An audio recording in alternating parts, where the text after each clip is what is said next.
Welcome one, welcome all. We are back with the Tomato Sauce Wrestling Show, and we got a lineup for all of you tonight. We are going to be diving deep into everything that's been going on this past week in pro wrestling.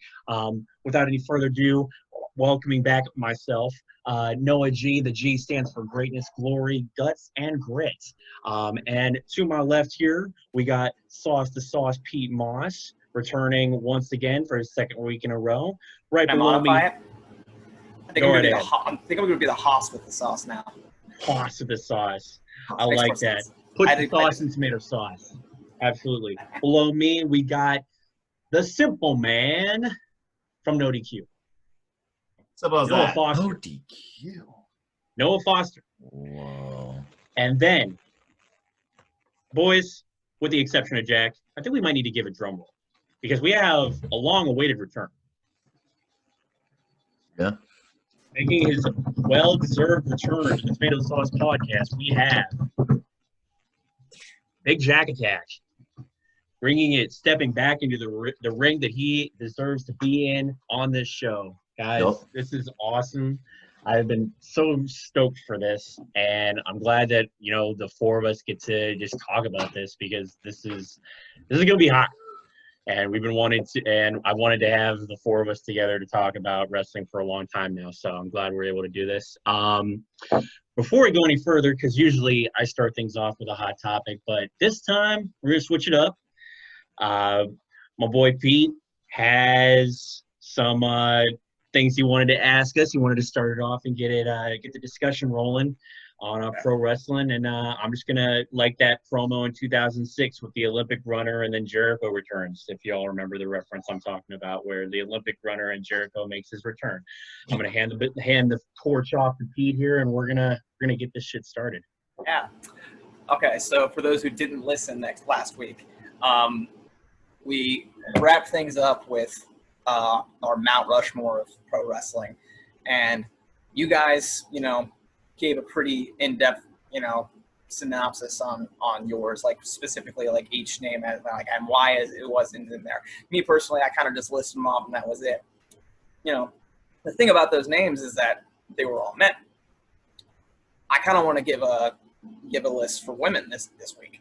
I actually have a list too, and unlike last week, I'm actually gonna give some reason for the names that are on there because it took me a lot of time to think this up. So, Jack. What's up? This is me meeting you for the first time. Yep. Nice to meet you, by the way. Nice to meet you, too. Welcome to the show. So, I'm going to go ahead and let you start. Okay, so I'm just naming off four names that I think deserve to be on the Mount Rushmore of women wrestling, correct? Yeah. All right. So, first of all, based on anything. First of all, we're going to start with Lita, Trailblazer. Okay. Second off, we're going to go with Chyna, the only woman to hold the Intercontinental Championship. Absolutely. She pushed women's wrestling forward in a time when it wasn't taken as seriously. There was a long time where she didn't get credit for that. Mm-hmm. Third's going to be third one's going to be Becky Lynch. She's a very early entry into it, but from everything that she's done, she's main evented WrestleMania, and she won. That alone, that's, I think, Mount Rushmore worthy. And that's the thing. Time is such an arbitrary thing because Chyna would have been looked at as early in her time. Oh, for sure. Lita would have been looked at as early in her time. So, it's one of those things where you kind of have to take a step back and wonder how relevant that factor really is. Right. We won't look at that in 20 years. We won't. We'll look at it completely differently because it'll be the norm. Yeah. So. And the fourth. Last but not least would be. I have to ask you, Cayenne, to shut your mouth. There's a cat in the room. Yeah, I forgot to close my door. So commentary on the cat. Anyway, she's yelling at me for not saying Charlotte Flair, and I'm not going to, Cayenne. What I'm going to say Trish Stratus. That's the name I was looking for. Ooh, of there course. You go. Now, I'm going to step away and kick you out. My list is pretty similar. I'll give you that. Come here. Go ahead, Pete. Okay, so much like last week, I'm kind of giving mine in, for lack of a better term, chronological order. Now, this first name is going to be pretty controversial. I remember her name being brought up a couple years ago. She actually had a battle royal named after her and immediately sparked controversy. Controversy that I honestly wasn't even aware of, and that's the Fabulous Moolah. Really? And to be honest, I had no idea any of this stuff about her even existed. However, the stuff that she accomplished is still there, and that's why I'm putting her on the list.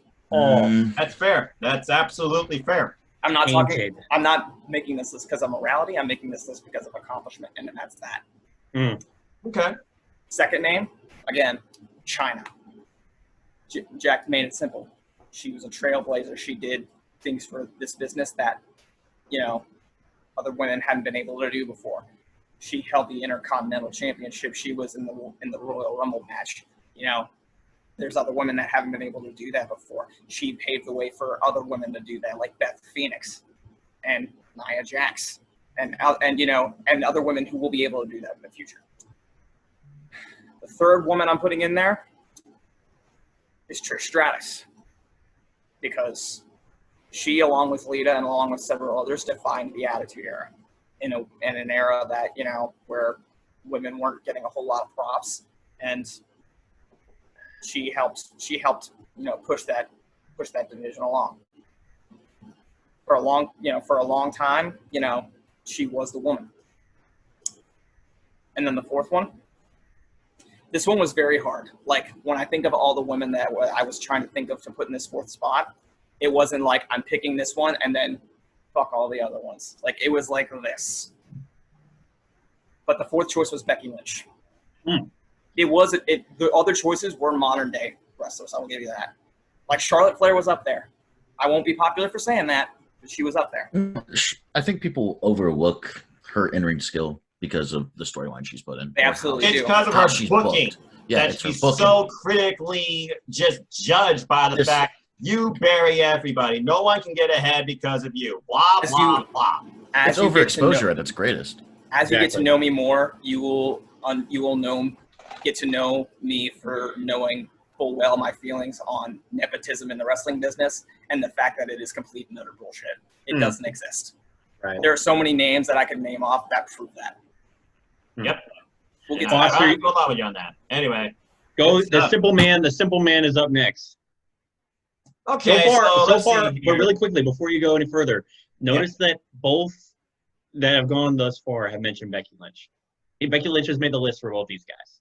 Well, as we did last week with our Mount Rushmore for the men, I did my best to try and separate myself from the crowd. So you guys took a couple of key names that I was definitely into. But there's two names right now I'm going to say that you didn't think about. Thinking about the other half who really helped along trailblazing women's wrestling and has a tournament named after her, Mae Young. Mae Young being one of the longest trailblazers in women's professional wrestling. You cannot deny her accomplishment or her tribute to the industry and what it is today. Time someone and along with that, you got to think about women and how they were really put towards storylines and put towards wrestling.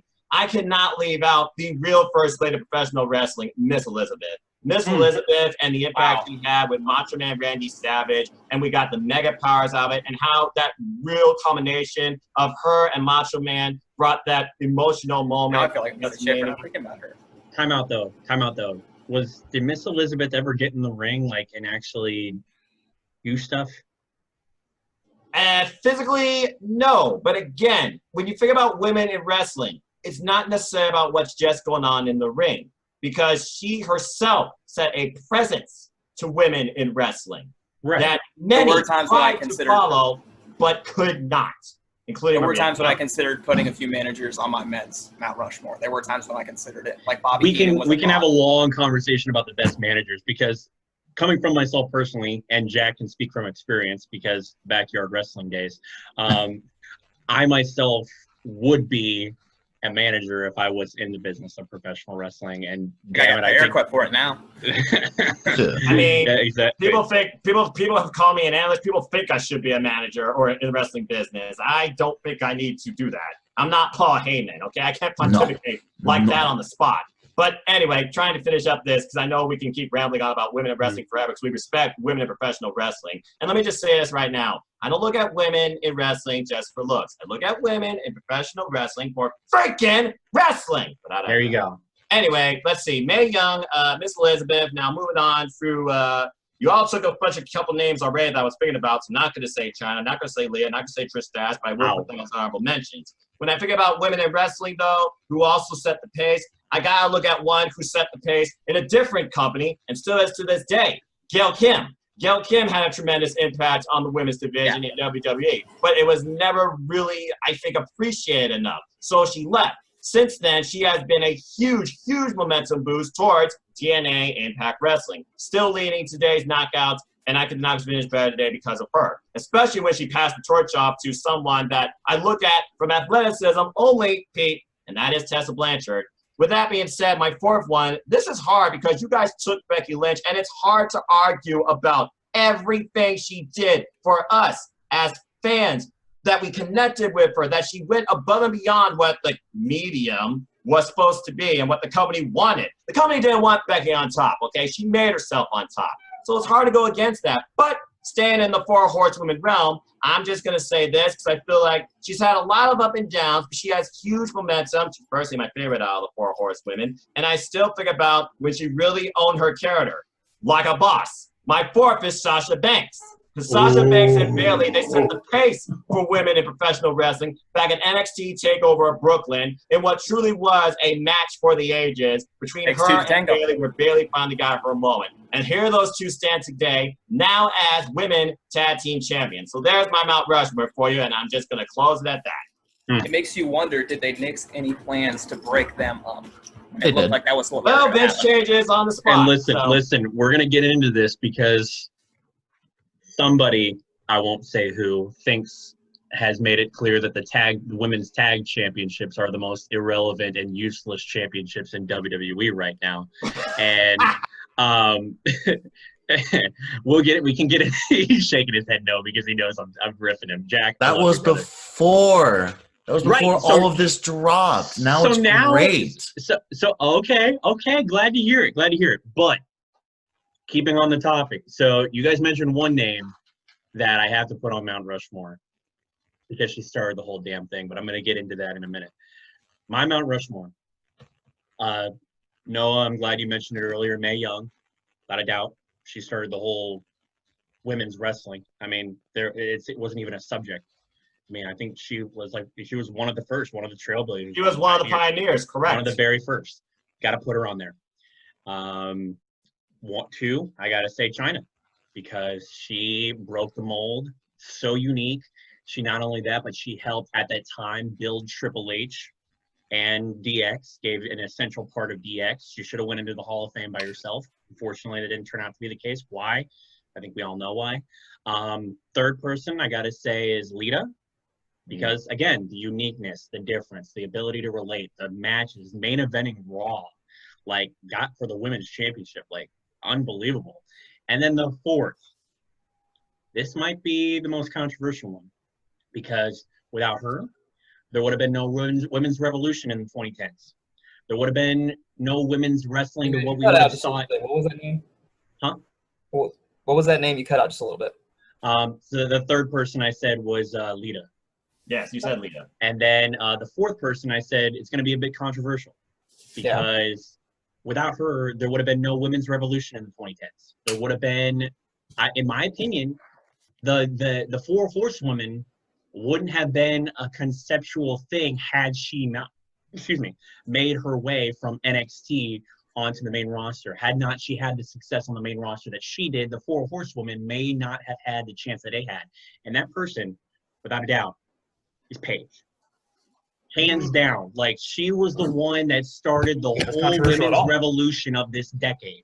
If she's not on the Mount Rushmore of women when it comes to women's wrestlers, like, for me, it's hard not to put her up there, because she changed the whole damn thing because of how good she was. and the fact that she came from a wrestling family, and WWE recognized it immediately. They put her on NXT, gave her a championship, the only woman in history to hold both the NXT Women's Championship and the Divas Championship at the exact same goddamn time, to the point where they had the GM of NXT strip her of the Women's NXT Championship because she was Divas Champion. She was the first double belt. She did it before Becky. She did it for Bayley. It's unprecedented. The woman deserves a Hall of Fame ring. I'm done with that right there. I don't think it's controversial at all. I don't think that's controversial at all. I think you're definitely on point. And it's sad the way that right now it seems she really went out in her career. Because, again, she was just at the peak of it. That's why her and AJ Lee had such amazing chemistry. Here's the thing, man. You know why that's not controversial? Why? Because there can only be one first. Damn right. Exactly. Simple as that. Anyway, Adam Cole will always be known as the first North American champion. there you go. No one can take that away from Adam Cole. Finn Balor will always be the first Universal. Yeah. Yep. Even though it was one day. But anyway. Still counts. Still counts. Counts. So on that note, Pete, was there another thing that you wanted to bring into the conversation and bring into the fold? There's a lot I want to talk about, but I'm going to save some of those topics for another episode just because I'll just Can we acknowledge the fact that my man is wearing a Ric Flair beach shirt right now? Pop that, fucking show off that shit. He's got Ric Flair drip all over his beach shirt. Nice. I don't know if you can get a good shot at it, but it's him. I kind of want to tag. Noise. I kind of want to tag Offset on this and see if he retweets me. I mean, I already got Alter Bridge to retweet me today, and now my Twitter account is on fire. For Edge's theme song, the guys that made Edge's theme song. Here's what I said. Right? Yeah, here's what I said. I basically just said, like, when, not if, but when, crowds become a thing again, what band, what artist do you guys want to see live? I know that I want to see, and I tagged Alter Bridge because I've been listening to them a lot lately. Partly because, obviously of Edge's theme song, but also I rarely have been playing Guitar Hero lately. And the Van Halen Guitar Hero has one of their songs on them as well. And that song, it's called Come to Life. Super fun to play on there. So that's kind of what got me to start listening to them on a semi-regular basis. That's fair enough. They were supposed to record Edge's song live at WrestleMania, so I don't blame you. They, retweeted it. And then once they retweeted it, so I'm like, I guess I'm popular. Up. But let me find something here because I actually wrote down the topics that I had in mind, but something that is top priority. Exactly. This is okay. Since we wanted to talk about In Your House, I'm going to start with this. So there were a couple head scratching things from the NXT North American title match between Johnny Gargano and Keith Lee. It was a good match, but one thing to share about that, but continue. One thing, it might be the same thing that I'm talking about, but one thing that Bubba Ray... No, it's not. One thing that Bubba Ray Dudley talked about was the fact that was the key spot. Yeah. And it wasn't the fact that he did it. It was the fact that Keith Lee didn't sell it at all. It was basically he acted like he took the key. He took whatever Johnny Gargano's new finisher is now. I can't remember what it's called. And then kicked out and then took a couple super kicks. And it wasn't very long before he was back on his feet, just, making Johnny Gargano look like a bitch. It's kind of mistakes you're not used to NXT making. Yeah. And it's like, at the end of the day, the key wasn't the problem. The match wasn't the problem. It was just, at the end of the day, if you're going to do something like that, a spot like that, first of all, there was a video package of him actually literally going through the gorilla position, which would be what basically was the gorilla pig position, and putting the keys in his trunks. Does the referee not watch that? If I'm the referee, I'm probably going to be at least glancing at that. It's not believable to me that the referee isn't even going to at least somewhat glance over at that. Know that Johnny Gargano was going to have keys in his trunks. What happened to the pat downs? What happened to the pat downs? For real. You get patted down for stuff in your junk. That was one of the key things in the Cruiserweight Classic from a few years ago, remember? Correct. The thing that I go ahead. So key. That was such a key thing there. They like Literally, shook a key hands. thing. Like they did such a key thanks. I didn't think about that. That was a play on words you did there. The thing that I loved the Complete most accident. about the thing that I actually loved about this match that I had to actually rewind it a few times because I loved it. People have been talking shit about how the NXT talent are the only crowd right now. There's no live fans in comparison to AEW because AEW is actually having like a few live fans in their audience, if I'm not correct. Really? Yeah, it's they're like having it's like not just wrestlers? families and staff and stuff like that. it's like not just wrestlers. people. It's They all ha- within the company, but they're expanding more into the company to give you more of an organic crowd feel. And I think I didn't know that, AEW but they are in Florida, so AEW is Yeah. actually I think they're having COVID testing for like the people that they let into the arenas, which is like smart as fuck. But anyway, I get the thing that I enjoyed the most, and I loved it, and it's just like one thing. You hear the NXT talent's reaction, and they're coming up with chants, like pretending they're not only just talent, but they are legit fans because they have to be a legit fan in order to become NXT talent. So you gotta be a fan before you become a wrestler. Yeah, Right, exactly. for at least real. sometimes. The thing that they did was they took the John Cena sucks chant and they said Gargano sucks. I enjoyed that. I enjoyed that very much so. Don't I forget was the Darth so- Vader.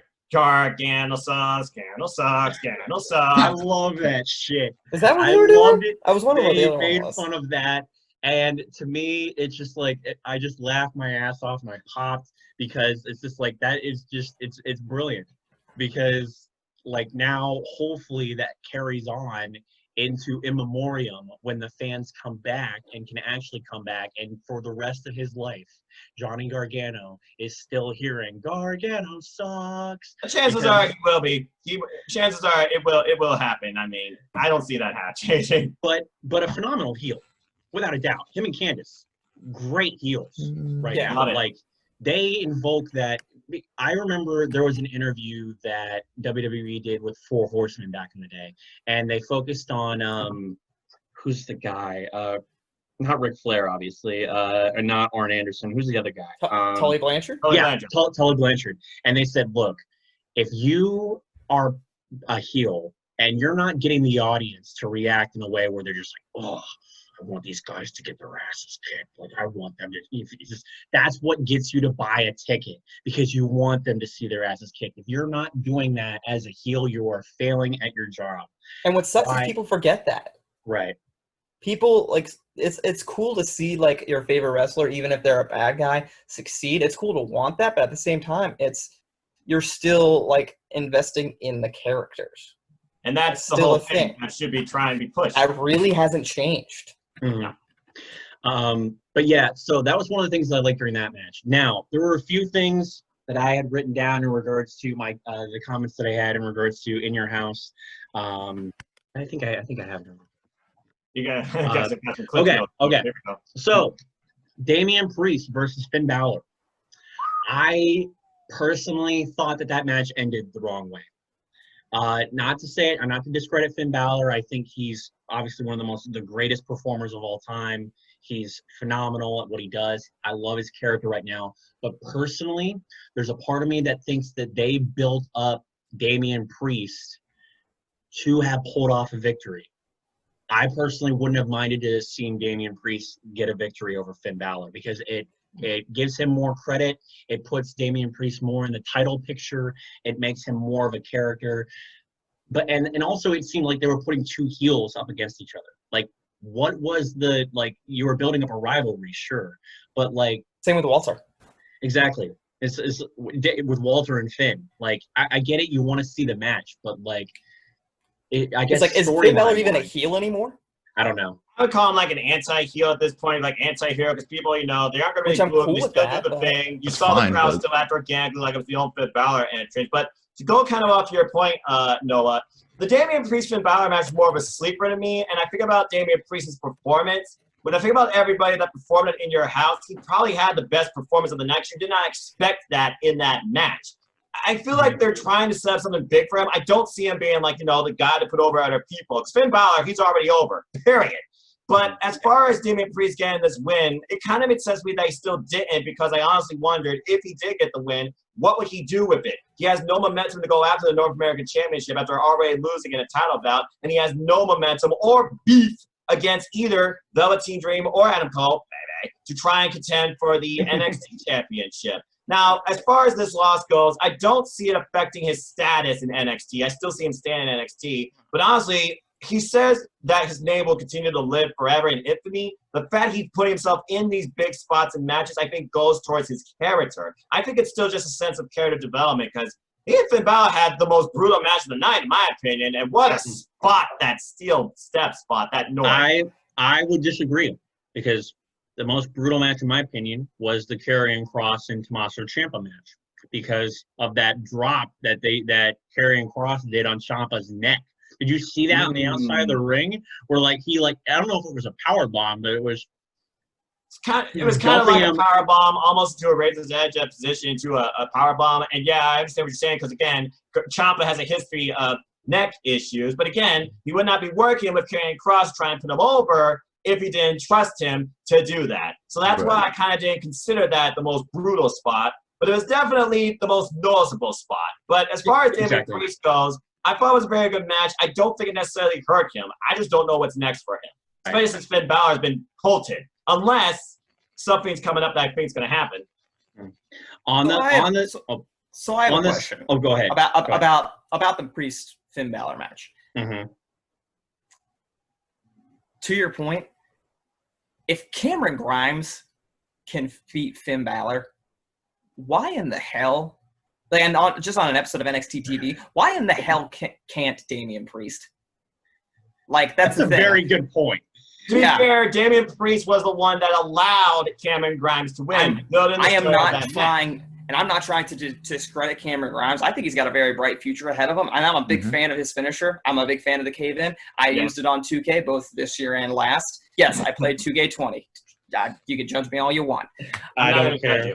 I'm not a hardcore gamer, so maybe it's just me being less picky. I don't know. But the bottom line is I like Cameron Grimes, but at the same time, I've heard that they don't care about him as much. I've heard I think his hat's more over than him. That reminded me of something. That reminded me of something important. That's rough. You talk about bringing in people that you don't see a lot on TV. There's a couple things I want to bring up. First of all, Karrion Kross's manager lady, they're making her look like Daenerys Targaryen from Game of Thrones. I don't know why, or the witch with the silver hair. I don't know which one they're aiming for right now, but she showed up on NXT last week looking like Khaleesi. We're Dark Priestess at this point with the whole Fallen Play thing. I love it. Scarlett Bordeaux, by the way, is his wife. Wait, they're married? Did you They're married. Oh. Yeah. Bruh. That's why they pretty much have gone everywhere together. Yeah, that's why they're in NXT. I thought they were just engaged. Maybe and married, maybe engaged. Either way, they are an item. Guess who else is an item, which kind of makes me sad? Tony Storm and Juice Robinson. Yep. I'm just not a big Juice Robinson fan. I'm sorry. But you are a big Tony Storm fan. No. That's what makes me even more sad about it. I love Tony. I love Tony Storm. Hey, man, hey, congratulations to her on finding somebody that makes her happy. And he came a long way since being CJ Parker at NXT. Yeah, exactly. And also, hey, he got to break Kevin Owens' nose on the way out, so it wasn't a total loss. There you go. There you go. And now he uses that for a move. Exactly. Now, I think we got to talk about the main event. Main event of In Your House, we had Adam Cole, Bebe. I'm giving you your proper. I'm stealing it from you now. I don't think that was the main event, but I do want to talk about it. Oh no! Wait, they're right. The main event was a triple threat match. It was not the main event. It was okay. I do want to talk about it though. Sorry. Time out. Sorry, but forgive me.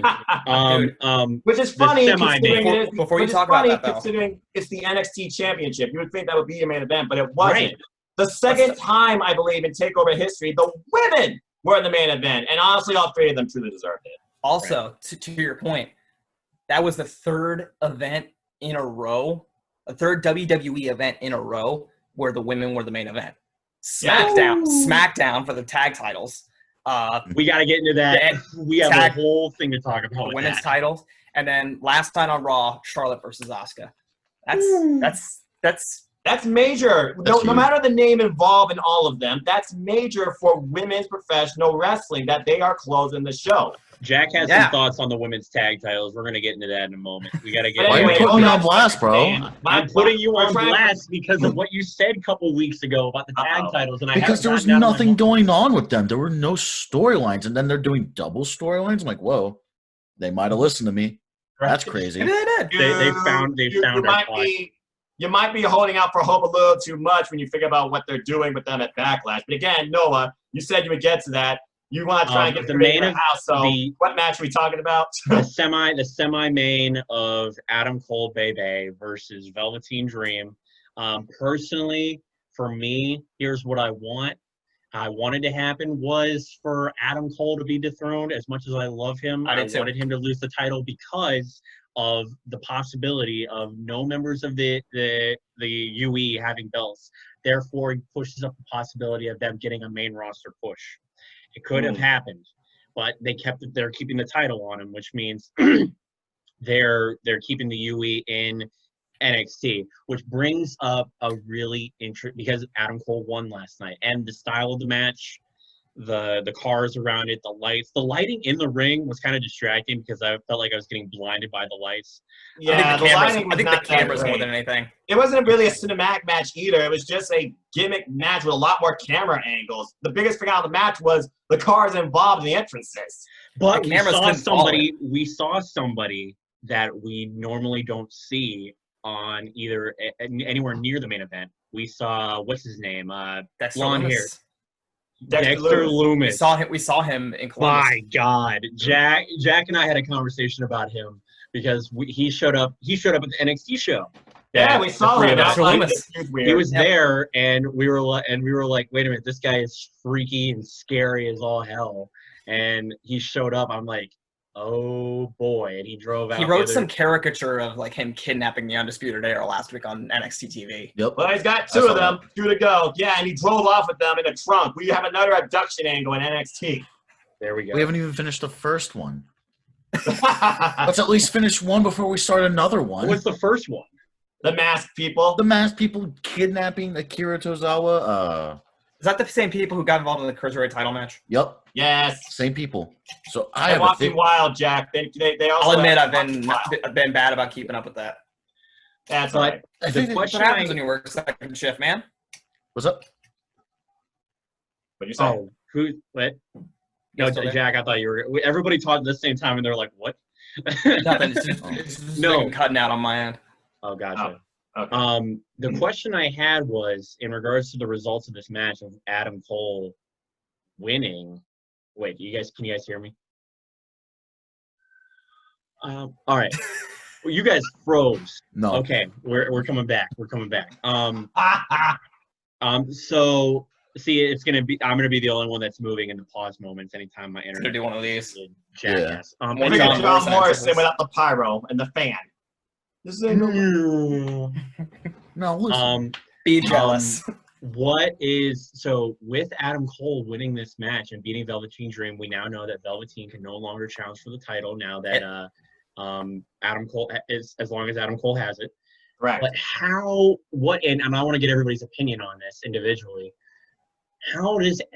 How do they take the title? Like, how is the way that they way that they get Adam Cole to not drop the title, but like, because hopefully the man is not, injury prone and he doesn't get hurt. You're basically trying to figure out who can carry what Adam Cole's been doing for the last year. That's the thing. If the Dream can't stop him, who can? Who can't? Exactly.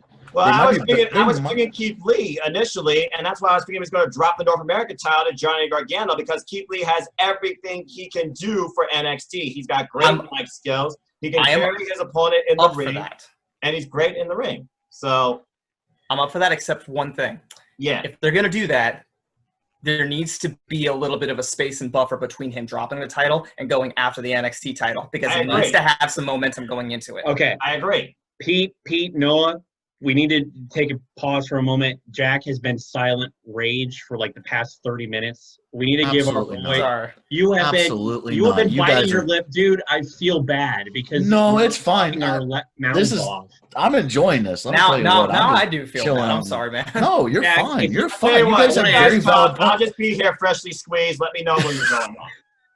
No, you guys are fine. Jack, Y'all are just how going back and forth, and I have to let you go Taking a because ride it's on just stick. great. It's Just be great. limousine ride. Yup. we need to add, but we want to hear everybody's. I want to hear everybody's opinion. Jack, if you were to pick the way that Adam Cole loses the NXT Championship, how would you do it? I don't know because I thought it was going to be the Velveteen Dream. Now, since it Yeah, me hasn't been too. him, what they're doing right now with Dexter Lumis could be very interesting, but it's also really too soon. He hasn't really beaten anyone noteworthy. Another name could come to mind as Keith Lee, as you said earlier, but there's got to be a good enough space, as you said earlier. Other than that, maybe Karrion Kross, if he gets a lot more noteworthy victories, Oh my they God, could build yes. him up. Maybe Tommaso Ciampa takes it back. Maybe. There's just so many variables, and it's so difficult to pinpoint it right now because we thought the That's what Velveteen they Dream was wanted. going to do it. They could have So. somebody else come back from the main roster onto NXT, or say somebody that's never even been on NXT to begin with. I mean, there's a few talent that have never tasted NXT. Like you have, I mean, like NXT and like for all we know, tomorrow, hopefully this doesn't happen, but the Monday Night Messiah thing could go way south, and we could see Seth come back. Well, hopefully it doesn't happen. You know what I'm saying? But like people who haven't been on NXT in a hot minute and they can come back and throw it at Adam Cole. Personally, I hope that's what happens. It's like they have somebody from the main roster. Look at what Charlotte did. She came back and she had one of the shortest NXT Women's Championship reigns of all time, but still effective. I mean, it got more attention on Rhea Ripley, and it got the title on Io, which is another thing we forgot to mention is that There are people I want to see face Adam Cole for the NXT Championship, but that I don't want to see them win the title off of him. Like, I just want to see the match. Well, Seth that's is like how we got Daniel Bryan to face him on SmackDown and Seth Rollins to face him on Raw. Those were two key people I wanted to see Adam Cole face in WWE. We already got it. And technically, Adam Cole's beating both. We got that because of plane issues.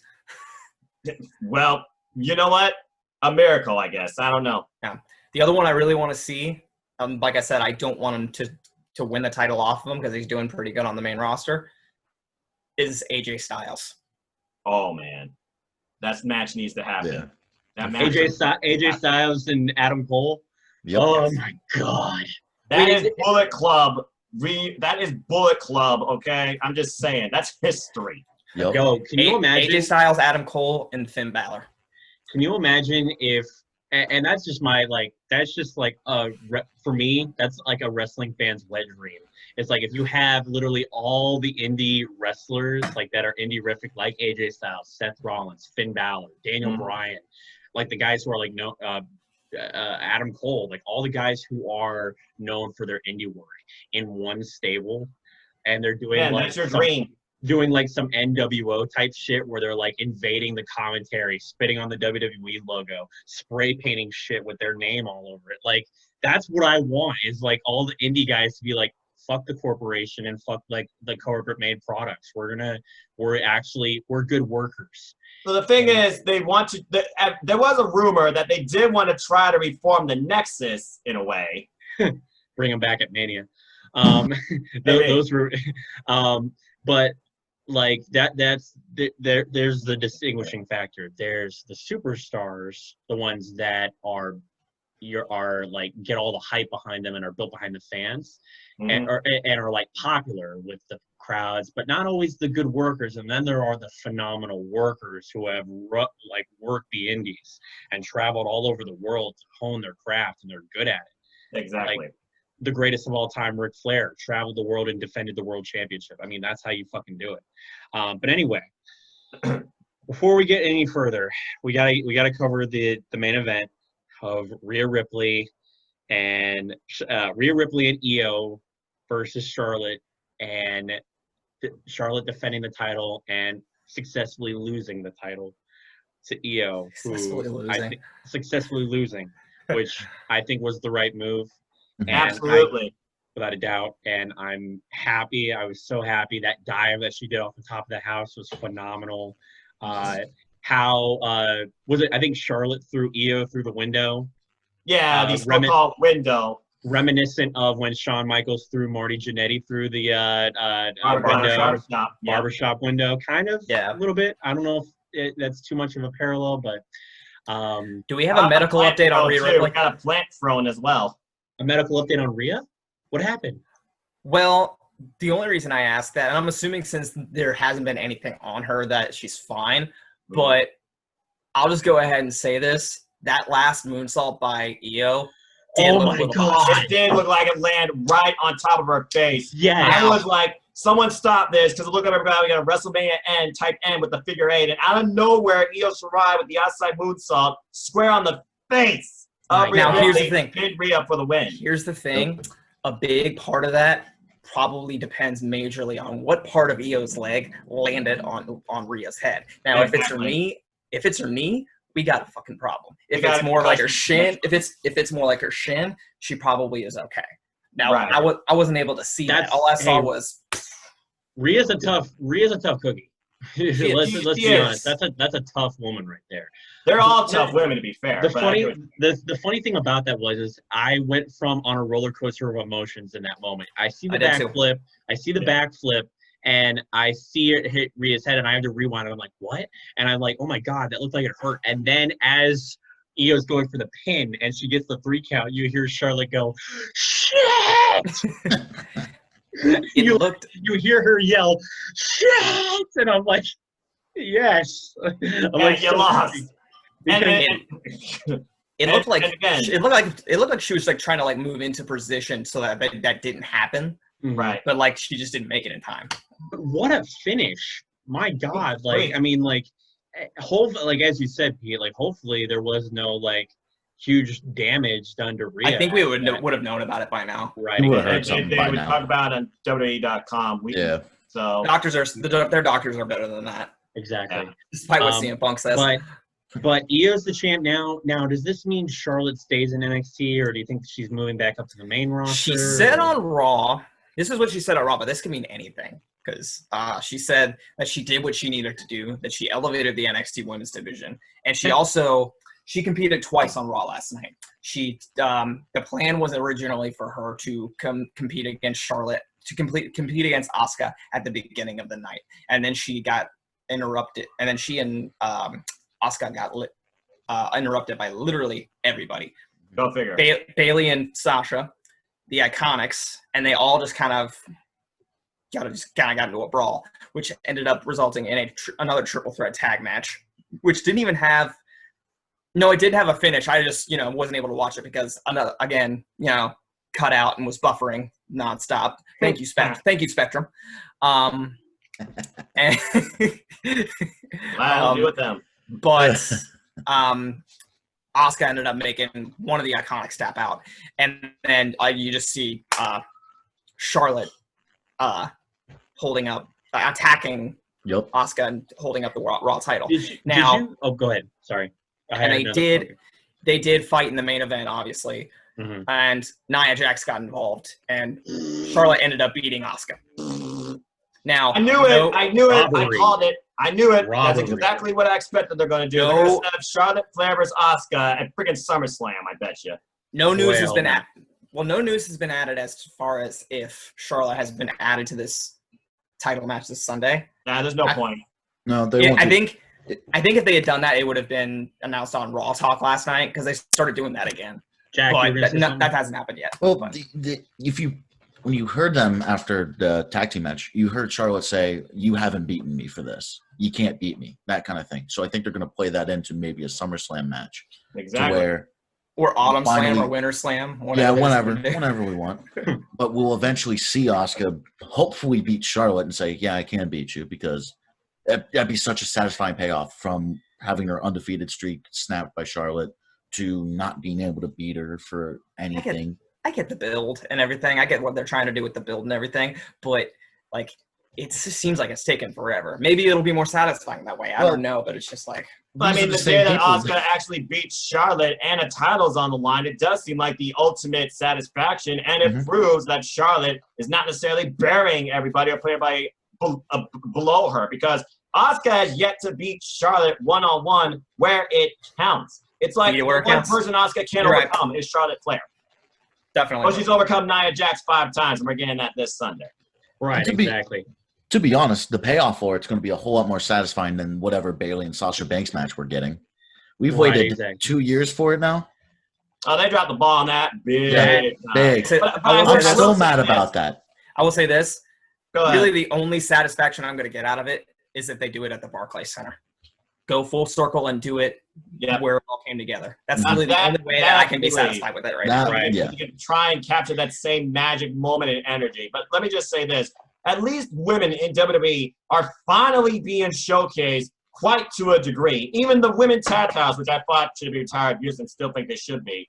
And by the way, let's not discount the 6-woman tag that happened at In Your House as well, with the next people that could challenge Io Shirai in the likes of Shotzi Blackheart and your girl, Mia Yim. Let's not forget my girl, Tegan Knox. There you go. DK. See, I take back, but there you go. See, he's going to take Dakota Kai, because I said that last week. I said I wanted her to get a push. She's been a great heel. I've wanted her to not get away with cheating every single week, yet she keeps on doing it. What a great heel. Well, now her cheating cost her team. There you go. Exactly. And by basically just revenge, what do you call it?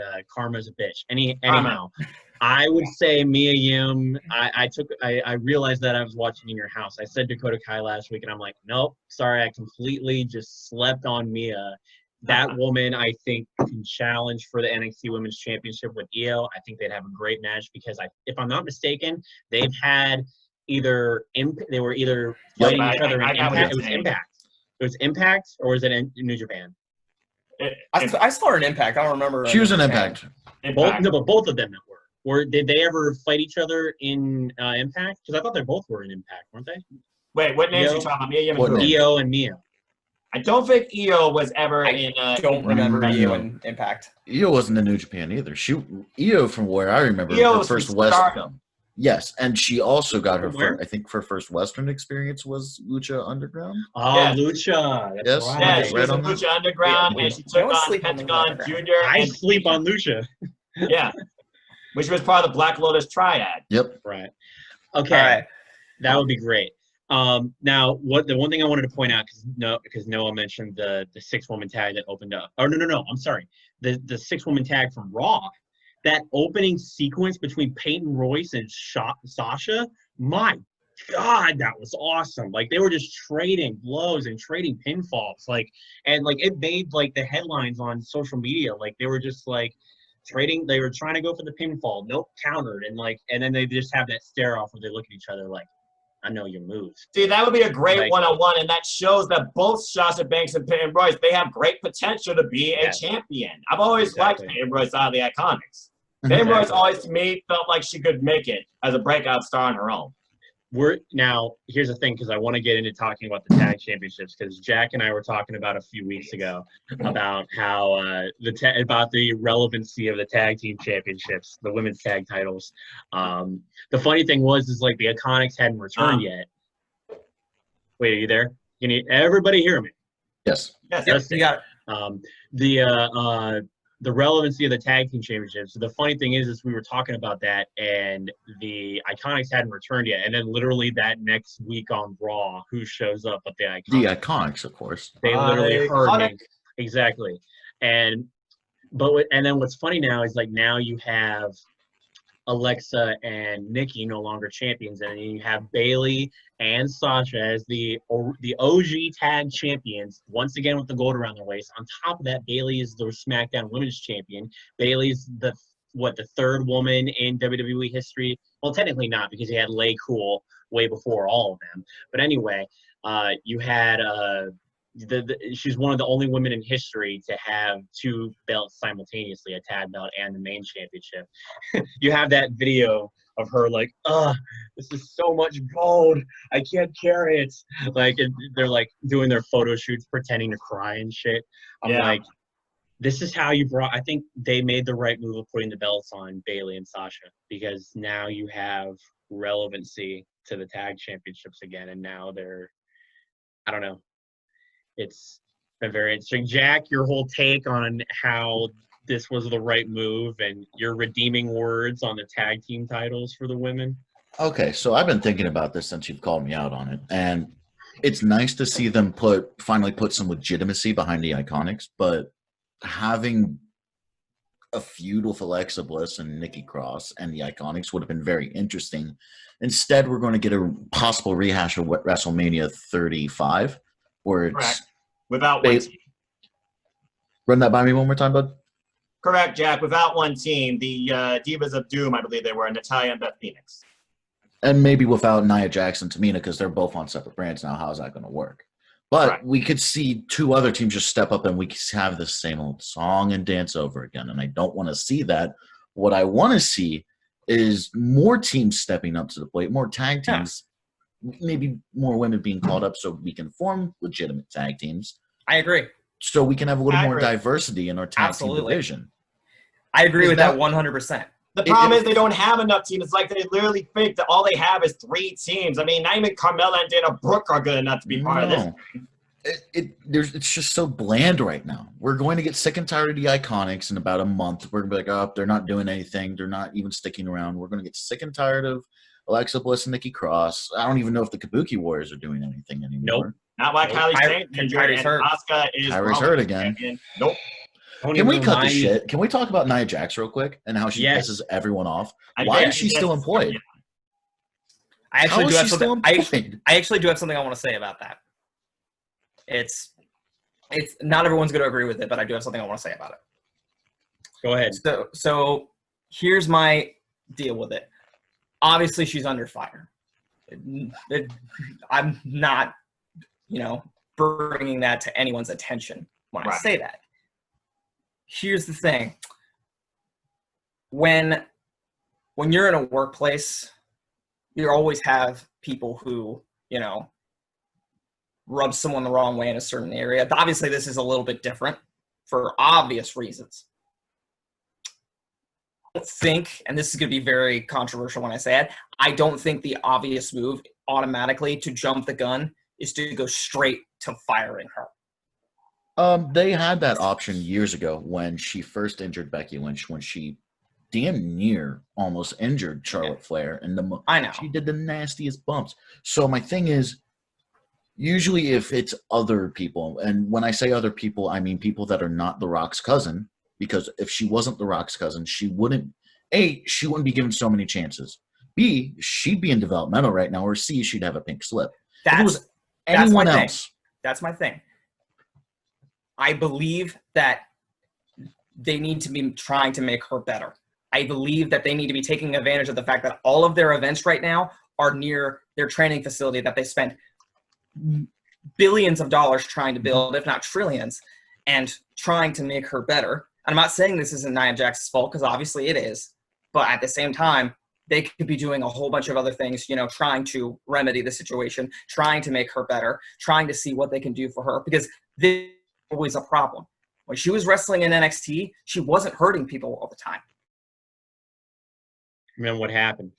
You're not wrong on that, but also, who remembers the Sexy Star incident back in 2017 where she legitimately almost broke Rosemary's arm? I do, but that was on purpose. That was on purpose, but hear me out. It was A, one incident. B, she's now blacklisted from wrestling. I don't think she's had a wrestling event since. Why is it that someone that has legitimately injured people and appears to not learn anything from it, why are they still employed by the highest company when it comes to pro wrestling? All right, I'll give you that. Let me ask you this. Another example of somebody that probably should be in the same situation but also isn't, and that's Seth Rollins. He's had chance after chance after chance after chance, but also gets a pass. People don't really look at the mistakes he's made. He ended Sting's career. He did, but good. Wow. He did. I low-key forgot about that. Yeah. He ended Sting's career, and it's because of him. It's because of him that Finn Balor's Universal title reign lasted a day. And I don't hold it against him, but a lot of people do. The most flack he got for that was Bret Hart calling him a shitty person. And I'm reluctant to even call him out for that, count that, because Bret Hart basically hates everybody. My thing is, did Seth Rollins improve off of it? You were talking about events that are 5-4 years ago. He has obviously improved and has become a better worker. It doesn't seem like Nia Jax is doing the same thing where she is trying to improve. Instead, she's trying to use this for more heat so she can stay on TV. And it's really counterproductive and really not what the business needs. I get that. And the business should probably take the responsibility of trying to like set her aside and be like, hey, we need to try to like make you better. Let's make it more personal for all four of us. The Undertaker and Goldberg. Okay, so like another fine example of someone who is unsafe in the workplace and is put in a position where they can potentially injure one of the greatest of all time on my Mount Rushmore of the men in pro wrestling. Mine too. And it's tough because I used to respect Goldberg. And is still being paid a shit ton of money to go out and do what his thing because he's getting paid by Saudi Arabia. I mean, because Vince is getting paid by Saudi Arabia. As soon as Goldberg kicked Bret Hart in the head and ended his career, it was a wrap. There was no redeeming from that. Bret Hart went on record and said, I'll give you that. On Stone Cold Sessions on the WWE Network, Bret Hart went on record and said Goldberg is one of the most unprofessional, unsafe workers of all time, because he literally said to him, don't hurt me. Do not hurt me. What happened? Kicked right in the head. Done. And the best we saw from Bret Hart since then was a run as Raw GM, as well as Miz. I was really happy when Miz gave up the U.S. title to Bret Hart. That just was heartwarming as hell. I'll give you that. But anyway, that shouldn't have happened. But anyway, I'll even think of it. So it's not the same. There's two. Like, I'll give an example of both. So you have complete accidents, ones that aren't, where you have two professionals in the ring, you have nothing but professionalism in the ring, and then it's just a slight accident. Here's a good example. Live show. I don't remember what city, what town, but it was the ladies working. It's Paige and Mandy Rose and Sonya Deville against. I think it's Bailey, Sasha, and did you guys hear me on that one? I think I might have lost you there for a second. Was it Paige? No. It was Paige. Liv Morgan and Paige, and Sasha. I know what you're talking about. Yeah, live show. Sasha jumps up on top of the rope, kicks Paige right in the spine. Paige loses all feeling in her arms and her legs, and it was her last match ever. She gets thrown. She gets wheeled out on a stretcher. And it's her last match, and then after Mania, she has to retire. One of the most saddest moments in my time as a wrestling fan is watching her retire. I cried. Exactly. Go ahead, Jack. We're willing to give Sasha Banks slack because she didn't go on Twitter and say, I ended Paige's career. Who's done that? Nia. I broke Becky's face. Well, I did this. Fair, I broke her back. Encourage her, hey, use this to make yourself even garner more. Which is awful. It's awful. That's horrible, because now all of a sudden you're setting yourself up for failure at this point, because now she can injure anyone, whether it be intentional or accidental, and she'll get flack for it. She'll get heat for it. But how iconic How iconic is that image of Becky with blood dripping down her face with that SmackDown shirt on, like just nodding and bobbing her head, like it was one of those happy accidents, but at the time fans were furious. Yeah, exactly. A big part of this is Becky Lynch trying to be half full about the situation, and you got to commend her on that. I think a big part of Nia Jax right now is ring rust, because she was out for a long time with knee surgeries, and she was recovering from a surgery on both her knees. And now I'm not, if you think that I'm saying that gives her permission to be unsafe in the workplace, I'm not. I think it also doesn't give her permission to be #1 contender for the Raw Women's Championship. That is so dumb. Like, my God. Like, why? Where's Shayna? You had Shayna Baszler. Where's Shayna? Bianca Belair. You were putting momentum towards Liv Morgan. You even have Ruby Riott. You could have done some with her, but you went with this. To be fair, Bianca Belair also just got here herself. Right. And where's Ruby Riot's Shayna? also been out with an injury. Where's Shayna, Shayna? got injured Shayna I will again? give you. Shayna, I will give you, but those two just got here. I want Shayna to go to SmackDown so she can beat the shit out of Bailey. I'm being honest about that one. That I will take. Yes. I wanted but the thing Shayna is- to win at The thing is, WrestleMania. and I didn't SmackDown's get that. So did I. I division, assumed that was they got happening. more Yeah. depth to it and more Becky had the storylines baby. that they could do with Bailey. So they don't need her. Wait, what? Say that Y'all again? need Shayna. I don't Wait, think SmackDown needs Shayna because they got a lot of women on SmackDown that have already had beef with Bailey and can still challenge Bailey for the title. And we're still waiting for that long-awaited Bailey versus Sasha match. In my opinion, you should use Shayna really where you don't have someone that can take on somebody as a viable opponent like Asuka. The only reason they're using Nia Jax because they have history and they got no other credible heels. Wait, okay. SummerSlam instead of Charlotte versus Asuka because we could possibly have that. What if we had Shayna and Asuka? I was My thinking that. God. I've been wanting that forever. That would be phenomenal. That'd be nice, but Indisputably, the two Jack. greatest performers. Sorry. the Jack, go ahead. payoff with Charlotte and Asuka would be much more satisfying than with It would. Shayna and Asuka. I would much Yeah. rather see Asuka finally beat Charlotte than lose to Shayna Baszler. I will say this: if I was going to see, to his point, I actually do agree with that now. To his point, if I was going to see Shayna versus Asuka, I would have preferred to see it when in NXT when Shayna was still champion. While Shayna was in her record-setting reign, because I wanted her to break Asuka's title run. And Asuka's I streak was wanted- never truly broken. It was just stopped. I wanted her to say, cut a promo saying, no one can touch me, no one can beat me, no one can do anything.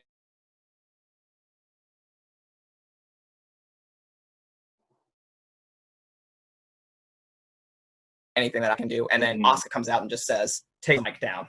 That would have been so cool. Yep. But they blew their chance on that. All right, so I have something I want to talk about, if go for it. that's okay. Go So last week, I'm assuming everyone here watched NXT on TV. Of course.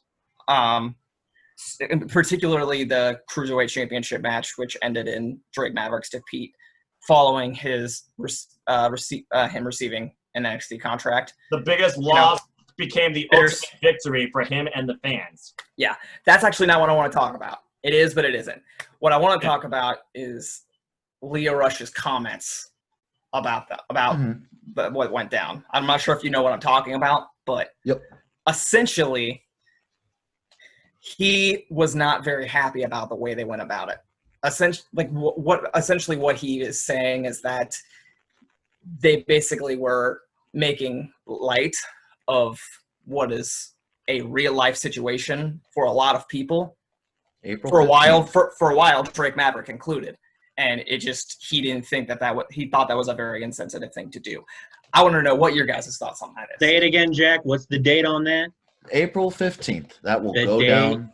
That will go down in history as Black Wednesday. Yeah. Black Wednesday. I remember the day that. I remember getting news report after news report on who was released. It was hard for me to work that day. It's hard. It was hard because It was ridiculous. They released like 40% of their force. They said it was ridiculous. A lot of wrestlers lost their jobs that day. Yep. And for them to make light of this situation by saying, "Look, we gave this one guy their job back. What about the other 40%? What about the rest of them? Are you going to give them their contracts back? Are we going to work them back into WWE, or are you actually just letting them go?" Because who knows how long this Drake Maverick thing is going to go? Will he get re-signed? Probably. They'll try and work a deal with him. But for them to make light of it on TV and for Drake Maverick to have to be that scapegoat, I think it's morally wrong, and I think WWE need to be challenged. They need to be more careful, and they need to be more mindful of what they're doing, because now they got competition like AEW. They're like, look at those assholes. You got New Japan. They're like, look at those assholes. All right. Noah's, start with Mr. Garber. What do you think about this? See, here's the thing. I'm happy for Maverick. I'm happy for him. I'm happy that he was re-signed. I'm happy that they made that part of the storyline. If that was real, shoot. Because I love it when shit just breaks the fourth wall and it becomes real life. Like, i.e. CM Punk's promo in Vegas when he dropped the pipe bomb. Like Jack and I will talk about that for all day long as a moment that just stands out for the rest of our lives. Talk about that for all time, pretty much. For all time, and it's also like prophetic utterings where it's like you look at what's happening today, and it lives on all these years later. It's been 9 effing years. And what he's saying is happening right now. Vince is getting closer towards the grave, and Triple H and Stephanie are getting more control over the company. That's the real reason why he doesn't want to do business. And that's the real reason why he doesn't want to do business with him anymore, because he got to him. I was happy when he came back on Fox. But anyway, I love it. I love that. But anyway, I wasn't familiar with what Lio Rush said. Personally, I wasn't a fan of his work with Bobby Lashley. No, I think as a person who would be a manager, I felt kind of disrespected a little bit, because that's not how you manage somebody. Lashley. Exactly. And I'll make another reference. Robert Stone is not a way that you manage a lady. Okay, Really? See, here's the thing. I get it, but I was like, I get it, but you got to get involved with the matches. You got to try and distract the referee, or you got to try and trip the other girl up, or do something. Like, don't just walk around in your fancy suits and your 90s glasses with thinking that you're the shit with this girl around your arm who's going to drop you like a bad habit. Yep. I mean, good thing Chelsea Green had the smarts to drop him. I mean, because she teamed up with Charlotte, and now she knows that she's good. Another person who could go up against Io is Chelsea Green. I mean, because she dropped Robert Stone. Anyway, this isn't the first time that Lio Rush has caught heat for comments on Twitter. I don't know if you guys remember. I don't know if you guys remember when Tennille earlier. Yeah, I don't know if you guys remember when Tennille Dashwood got released. Yep, I remember WWE. that. I remember that. Emma. Oh my God, he got absolutely destroyed. Because I think what he said Rightfully was. so. I think what he said was, "This is what happens when you're not ready for Asuka." Was the quote? Which is I guess it's funny, but like looking back on it years later, but at the same time, it was just it's like, in poor dude, taste. A woman just lost her job. Like, I think it's very funny how he pulled that back in the day, and now that they're doing something on TV like that, he's very quick to change it up. This is one of the things that proved to me that karma actually exists. I didn't always believe in it up until recently. I mean, there have been a lot worse things that have been said on Twitter, i.e. Lars Sullivan. Don't go there. There's a reason why he's not on TV. Don't go there. Oh, God. We're not going to go there. We're not going to go there. I mentioned the name, and that's all I'm going to say about that. Speaking of Twitter, let's switch gears a little bit over, because Jack hates Twitter, but everybody's going to know this reference. We're going to switch gears out of WWE, because we haven't talked about outside of WWE at all during this time. The beef that was started between Dave LaGreca and MJF on Twitter was absolutely fantastic. And was this recent? Or was this from months ago? This was from months ago. So this is the same one? This is the same one. Okay, we're good. I wanted to bring it up now because I don't think it's been mentioned at all. I think or barely briefly on this show is basically what happened was it was during the time of the Cody Rhodes MJF rivalry, which also did not end the way I wanted it to, but that's another subject entirely. MJF said some things on Twitter. Dave LaGreca thinks it's funny to respond on Twitter, so MJF claps back at him. And something about his wife. Something about Dave LaGreca's wife. And then he calls into the studio during a live taping of the Busted Open the Busted Open show, and calls in and makes more comments. And I'm watching this, and I'm watching Bully Ray respond to it, and He's like, I love "Oh my God! Oh my God!" And then later on down the line, when and then even more Twitter beef, Dave LaGreca's comments about Star Wars.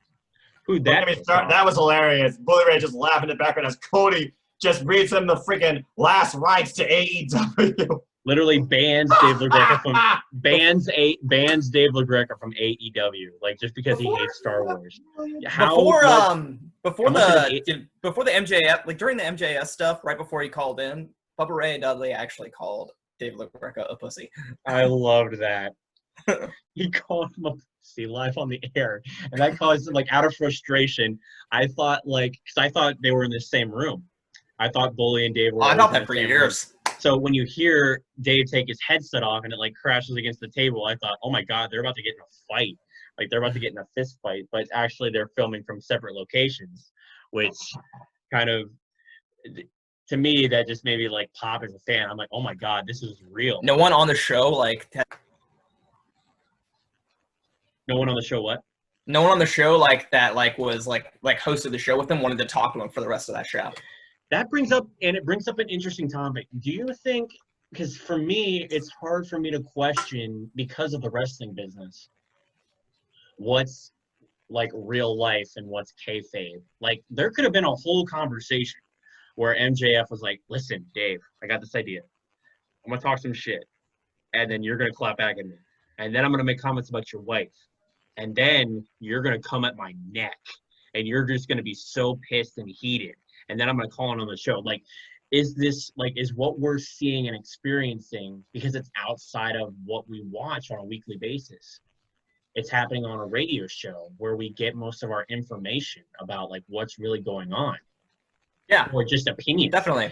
Do you think this stuff like is like legit, or do you think it's kayfabe? Like, do you think it's like, were it not for the Star Wars stuff, honestly, but even then, it's one of those things where it's like, this is one of the times where I actually wonder if, in fact, the internet actually is ruining pro wrestling. Because I actually wonder that myself, and then I see this stuff, and it's actually like, I actually am more invested.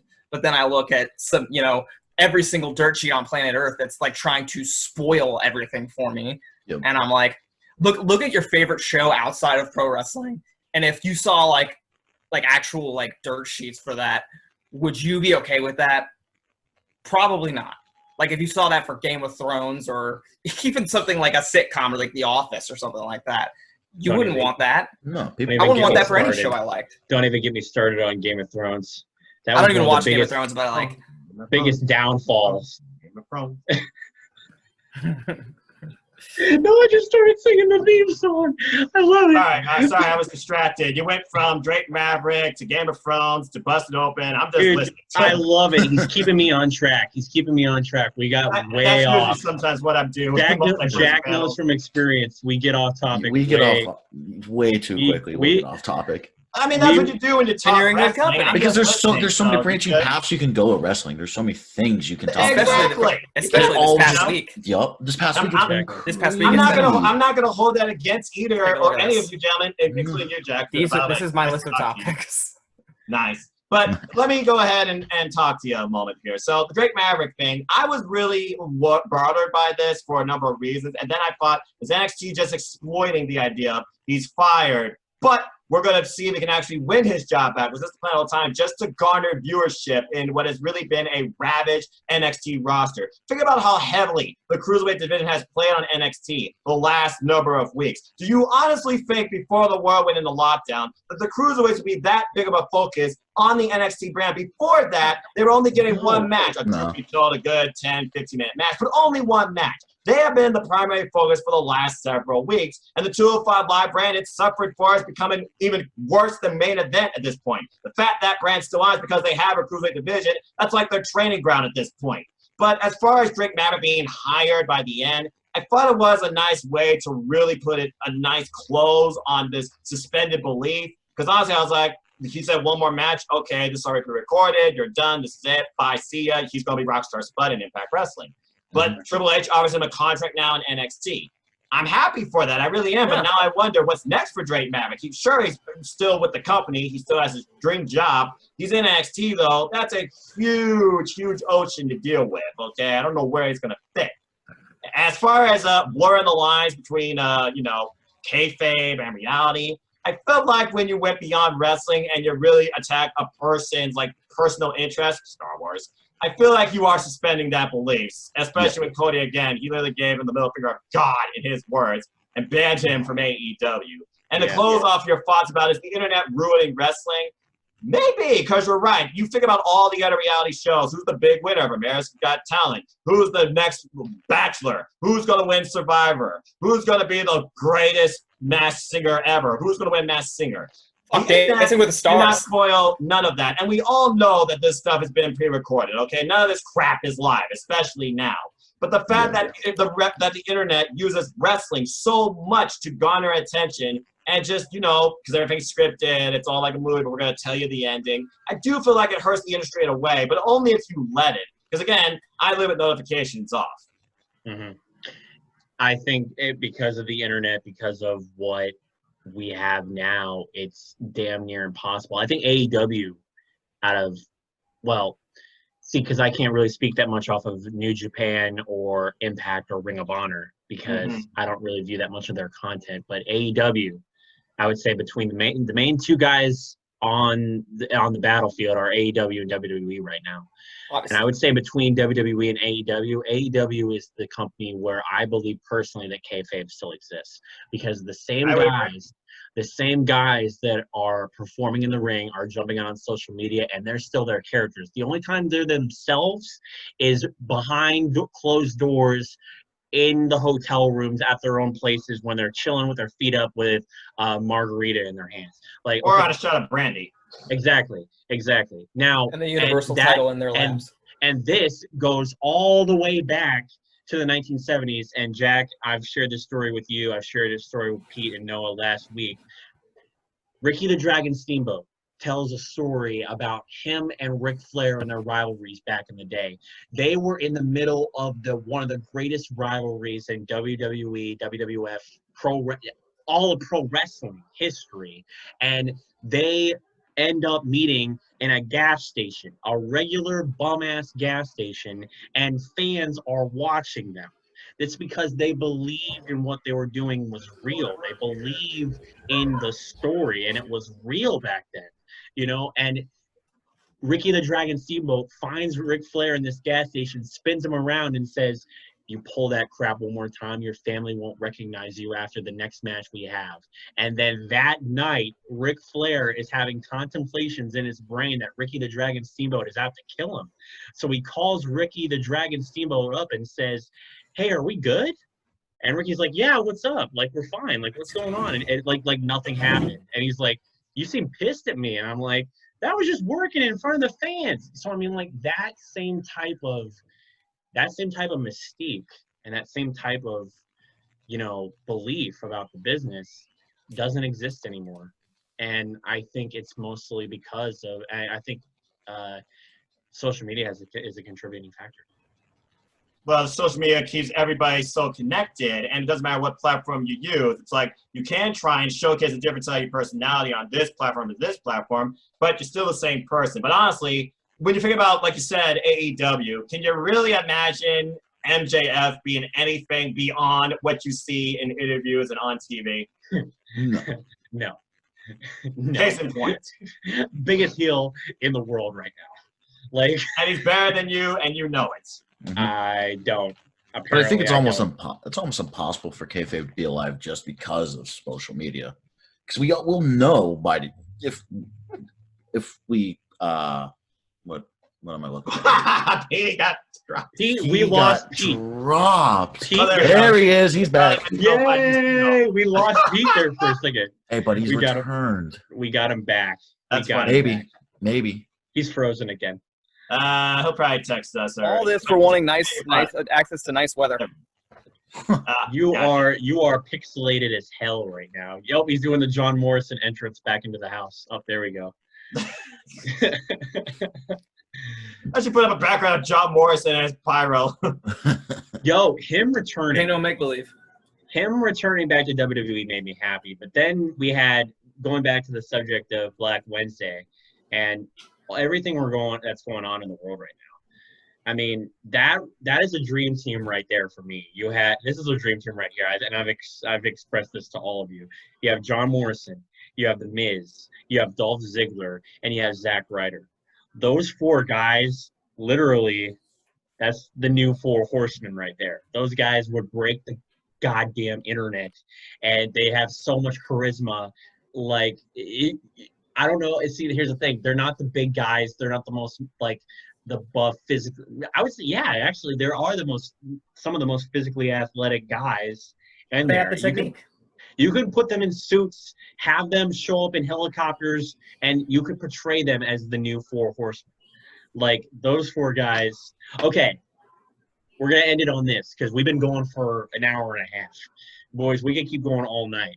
But if you were to put together, and I'm not talking about just WWE, I'm talking about any company. If you could put together a faction of any superstars, what would it be? And Jack, I'm going to start with you. You're going to start with me. Yes. You want me to have my dream faction? Okay. Your dream faction. You go ahead. We're going to go ahead and we're going to pull up with RVD. We want that high flyer. We're also going to pull up with Taz because that's the human suplex machine. That's my little man. We're going with, let's see. I want AJ Styles in there because he's just that phenomenal. And round it off, I want Bray Wyatt. I want Bray Wyatt in there. Ooh, okay. So it's a 3-man, a trio. No, it's a 4-man. Wait. Oh, with Taz. RVD, Taz, because he's active. Because he's still the human suplex machine. He didn't break his neck. Okay, gotcha. We're going to have AJ Styles and we're going to have Bray Wyatt. I know it seems like really conflicting personalities, but it works for me. Like, you got phenomenal AJ Styles, the leader. You got the flyer in RVD. He's stoned all the time. You got Taz just breaking people's necks. You got Bray Wyatt just being Bray Wyatt. It works. I think it works.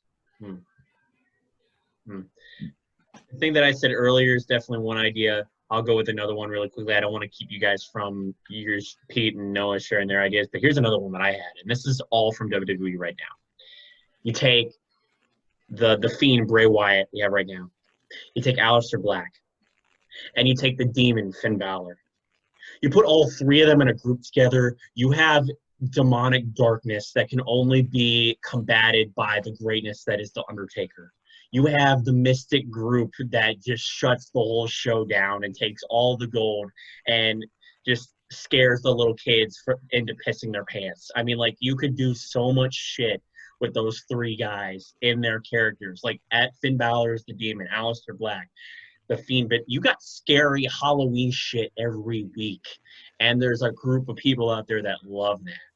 You know, like, that's another idea I had. I was just like, I have money.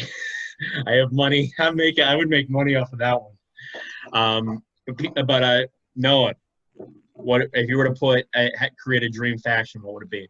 Now we're talking 3 people or 4. Dude, it doesn't matter. Okay, as many, if you want to make it work, that you put the entire roster on a group like they did with WCW back in the day for NWO. Hell no. Hopefully not. That was his downfall. We're not trying to recreate WCW. And let me add, AEW is not WCW 2.0, you stinking stupid idiots. That wasn't me. I know it wasn't you. I'm talking to the people that think it is. And I bet you got at least one viewer that does. Anyway, we're going off topic. Okay. So as a fan of professional wrestling, looking at character development and looking at really who could bring something together and work as a cohesive unit, but also raise the standard of the industry, I'm just going to go all out with this 4-person trio, and then you all can leave yourself proof. Four-person trio. Faction. Botch. Can you tell I'm tired? I've worked 9 hours, and I've talked with you guys for 90 minutes. Okay? Sound like you just drank a Monster. Yeah, anyway. I know. You know what? Whatever. People. I've been drinking something else. I'm drinking something else.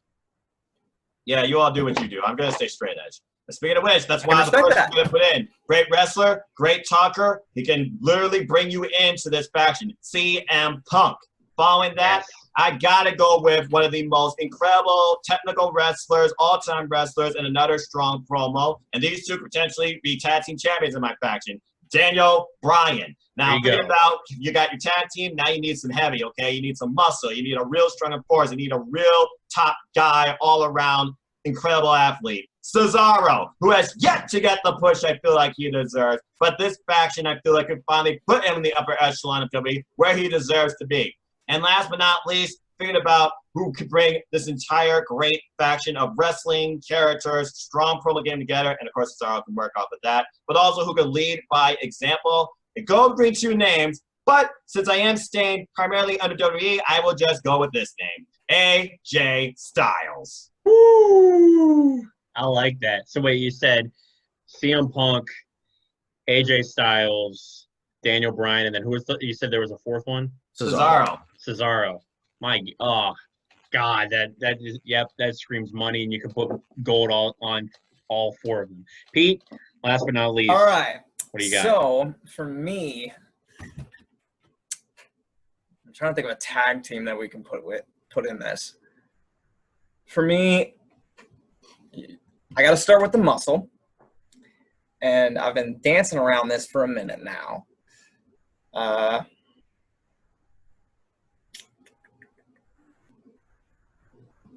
I'll come back to the Muscle now because it'll probably be like the Muscle and whoever and this next person winning the question. Would the Muscle win the world title in your faction? No. Okay. No. Interesting. I'm naming my leader of the faction last. Oh, Saving the okay. best Go ahead. last. That's brilliant. Yes. That's what I did. Yes. And it's someone who is in a faction right now, but is not the leader. So I'm going to let you dance around that one. I got So, ideas in my head. go ahead. So for me, I'm just going to go ahead and say that this particular person has – damn, this is hard. I'm going to go ahead and go with someone who's honestly not wrestling right now, but I think he will be back, and that's Samoa Joe. Okay. Yeah. I know. And honestly, I'm probably going to change this later when I think of somebody later. Faction. Oh, no, he's just the Muscle. Okay. No, I'm probably going to think of somebody later when, like, because, like, I'm just, like, on the spot. He's just the Muscle. Samoa Joe's the Muscle in your group. Okay. No. You know who I'm thinking of? Who? This person is in NXT UK, and he is an absolute machine. Walter? His name is no. His name is Oh. Dan. His name is Dave Mastiff. The Bomber. Yes, that's who it is. Dave Mastiff. Yes, he's I need a to look into him because tank. He's a tank.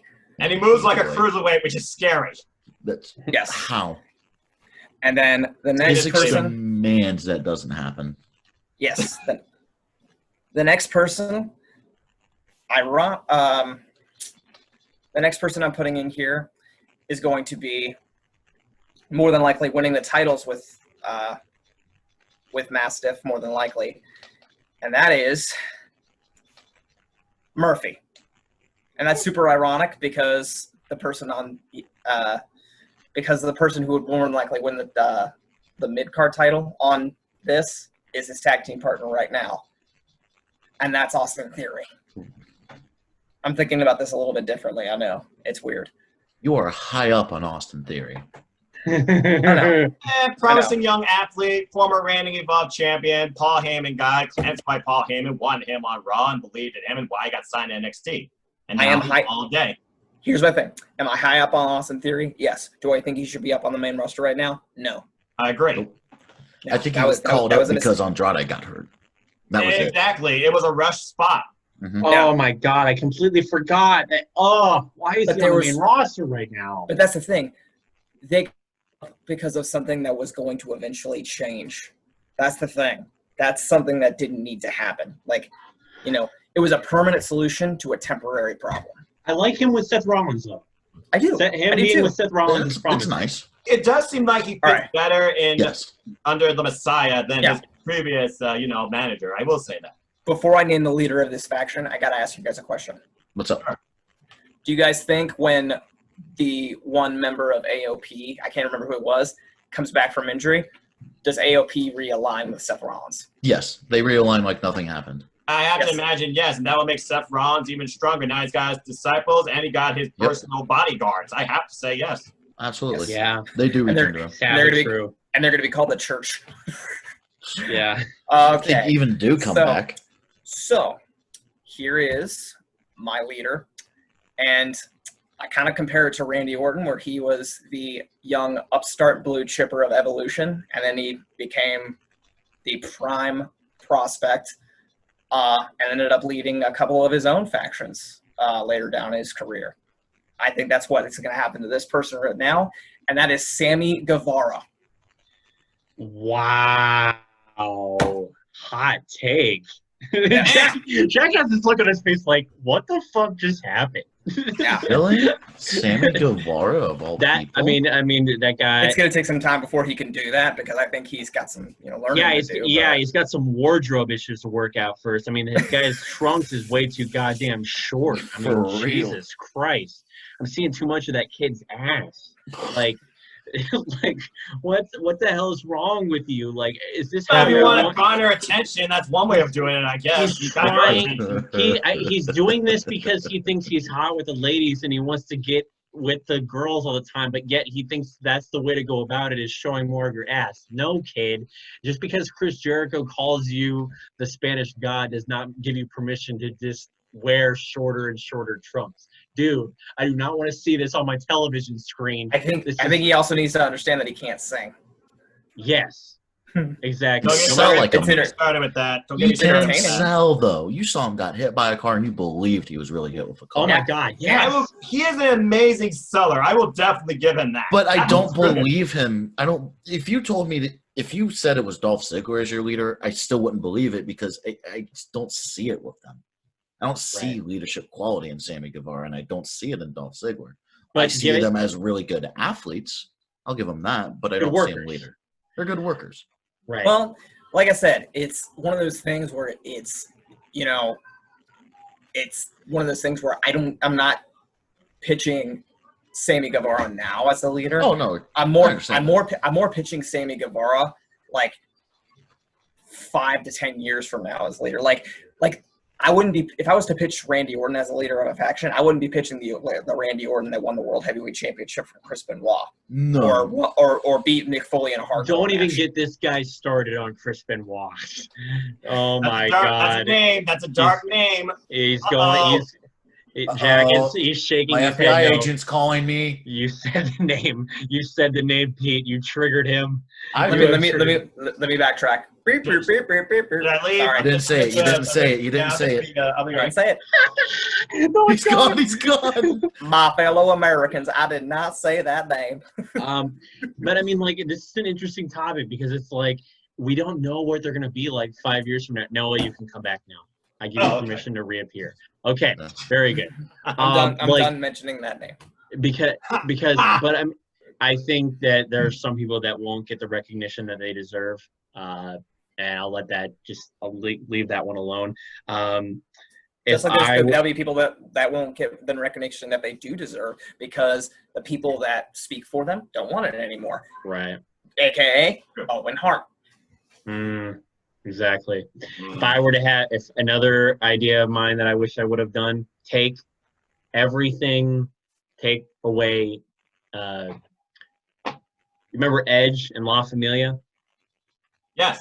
Take Edge out and replace a living, breathing, still busting his ass and putting on a great show for the crowd, Eddie Guerrero. Think about that one. I don't know if you guys are frozen or if I just lost you guys. Yeah. Would have stayed in the business, and in a perfect world, Eddie Guerrero's daughter, Shaw, who is married to Aiden English, would have, even though wrestling didn't work out for her, would have stayed in the business and tried out managing because I think she would have been able to work it out. I miss Eddie Guerrero. That man, in my opinion, he barely misses the cut for the Mount Rushmore. I love his work. I loved his character. I loved his promos. That man was. Agreed. Oh my God. Still to this day, a legacy. And I mean, Hall of Fame also, if I'm not mistaken. They put him in there. Definitely. They put him in there. Like that WrestleMania after he died, they did. Mm-hmm. And he deserved it. It was like Mean Gene, Guerrero, and Bret Hart were like in that class. But anyway, I think the idea. I think fans still clamor for factions. I think factions are what builds careers. I mean, it's the reason why Batista is going into the Hall of Fame. It's why one day Randy is going to go into the Hall of Fame. It's because the fact that they were together with Triple H and Ric Flair in Evolution. Ric Flair will probably be a 3-time Hall of Famer with Evolution. Hopefully, I'm knocking on wood because I want that man to live long enough to get his 3rd ring, because we had a bit of a scare these past couple of years. But more than once. More than once. And I think the idea with factions, I mean, you have the 4. I guess Vince doesn't really like them. Vince doesn't really like who? I guess Vince doesn't really like factions. I was watching the Ruthless Aggression series, the one about Evolution. Triple H was saying this that, and then I quote, Vince isn't really high on factions. Yep, you're absolutely right. He had a really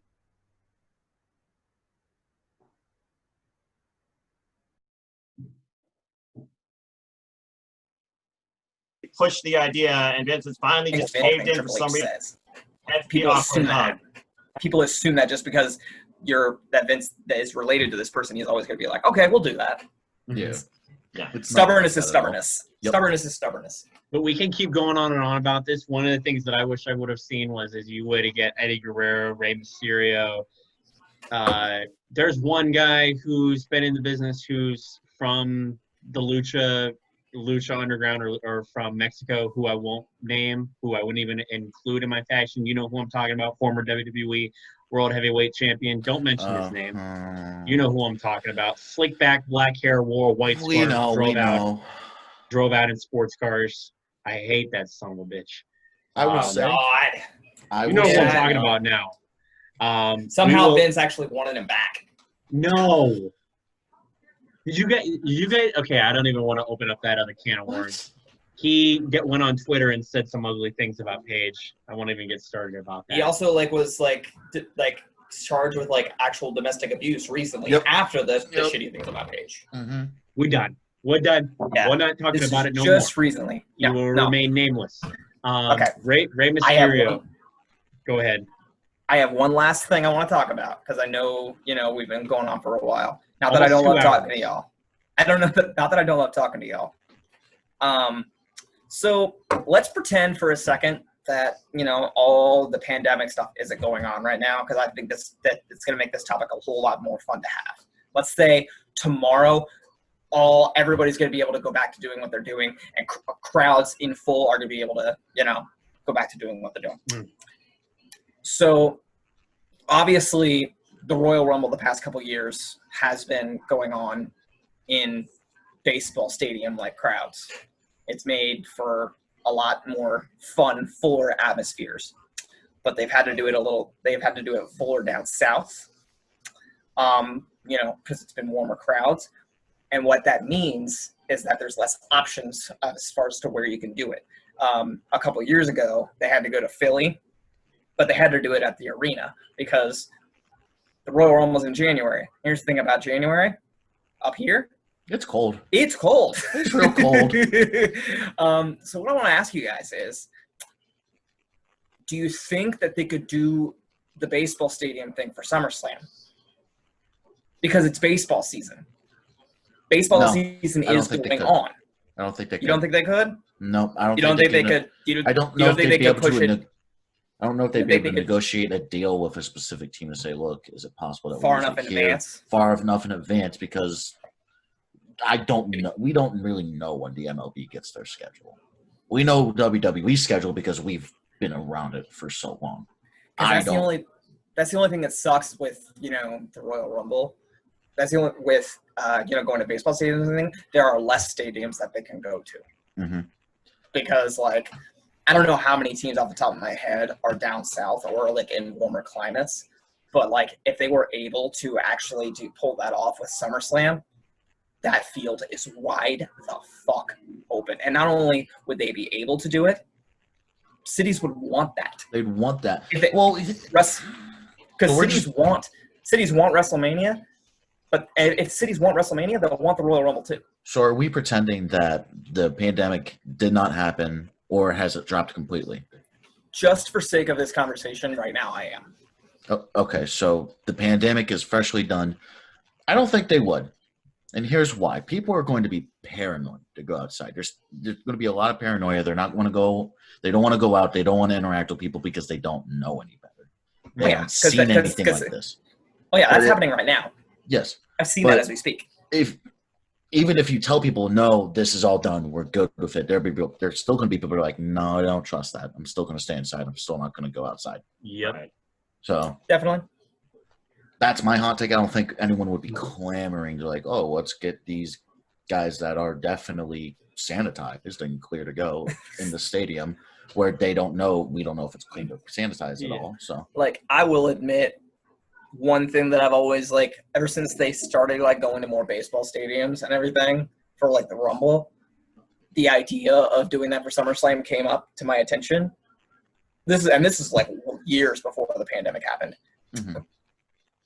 And the idea came up to me, and I don't know if you guys knew this or not. You probably didn't, just because you guys really don't know me that well. But I am a diehard Cincinnati Reds fan. SummerSlam at the Great American Ballpark, that would be – you're a Tribe fan, aren't you? Tribe. You got So's the conflict. hey, bud. I love it. Hey, bud, so's the rest of my family. You're not. Hey, man, it's okay to be a loser. Oh, I've gotten this far. I've gotten this far in life. come on, guys. We were doing so well. But hey, you ruined it. I would do that in a heartbeat because I already shat the bed by not going down to her. I knew there was going to be motherfucking conflict on this goddamn episode. By not Hey, man. This is a debate. This is conflict now. We just found a rivalry on your podcast. Hey, man. You know what? It's loving conflict. Okay, it's man. all good. I got no quarrel. Right. The Tribe what unites the all last of us? couple of years. What unites all of us as wrestling fans, and guys, we've been going for an hour and 45 minutes. We got to cap it, but I'm going to leave it on one. I'm going to leave it on. I know. We can do this again next week. I'm down to do this. I don't mind doing it. I don't mind this weekend. Or this. I work this weekend. I'm closing, so let's try and hit it up next week. But I'm gonna leave it up to this one last question, and then we're gonna cap it. Okay. If you could be one superstar that's existed in WWE history, or not WWE, in pro wrestling history, if you could live their legacy either as is or maybe change a few things up and be one of the people that have existed in pro wrestling and actually, like, you know, kind of like some Freaky Friday shit and, like, be in their shoes and be them for their career, who would it be? Are we just talking for a day or just their entire career? Their entire career. If you could switch shoes with somebody permanently and be in somebody else's shoes, who would it be? Pete's laughing at this one. I know I'm going to get a good one. I got a good one on the hook. What's up, Pete? Go ahead. You are a bastard. You would not. Oh. I thought about saying Taker, but it's just like I feel like I'd feel too much pain. Ric Flair, really? Dude, like think about where he's at right now. Like why physically. not? It's Ric Flair. I'm about to say it's Ric freaking Flair. It's like you just picked. He's not on the Flair. Watch his 30 for 30, and you'll know why. Pete, you're the guy in fantasy football who drafts like the running back of the Patriots in the first round, like, or the running back of, like, you go for the best guy in the first round. I actually had Aaron Rodgers last year. Very good. Good. I had. But I still was last place, so it didn't matter. I had Patrick Mahomes. Yeah, I tried to catch him on Le'Veon Bell, and it got to a point where I stopped setting my lineup for like weeks until before the season ended. Jack, in case you didn't know, like my men's Mount Rushmore was Bruno, Andre, Flair, and Taker. Okay. We never got Jack's Mount Rushmore. Oh, my Mount Rushmore? This is real simple. Ric Flair, Stone Cold, Macho Man, and I want to say Taker. Okay. No Hulk Hogan. None of the 80s. I thought about Hogan. Not a whole lot of 80 guys, but Ric Flair's really special. I won't say it. I did. I had Rick, Taker, or I had Flair, Taker, Shawn Michaels, and Stone Cold. If it wasn't for Shawn's last match in Saudi Arabia, he'd be on mine. Really? That completely just one match? So really here's the man. thing. So here's the thing. That Fuck, actually, I thought we were done. no, we're not We're gonna done. keep That was the opening it depth up. No. Keep going. No. Fuck it. It's so much fun, man. I don't give a shit. I don't know. I feel like Sean, if he were to honor his retirement promise to The Undertaker, he'd be on it because it was such a big meaning.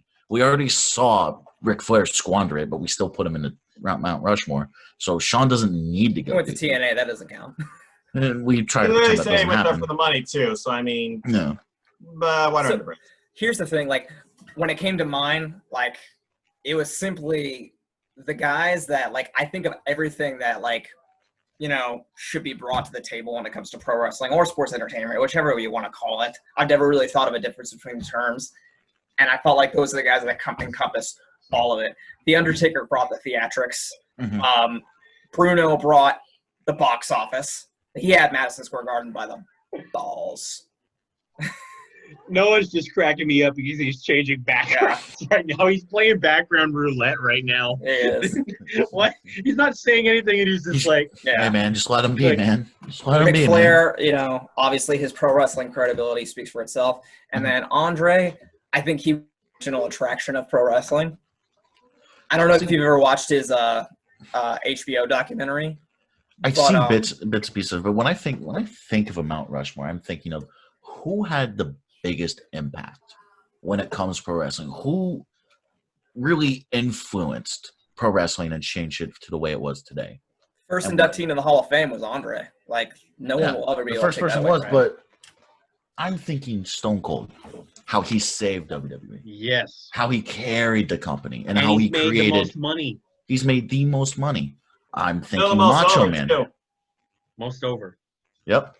I would Okay, no, we're getting way off topic. We are. No, Right. Noah, who, if you were to be one superstar in history, anybody who's ever existed, and be in their shoes and live their life as a superstar and perform on a weekly basis, who would it be? The best bow machine, Kenny Omega.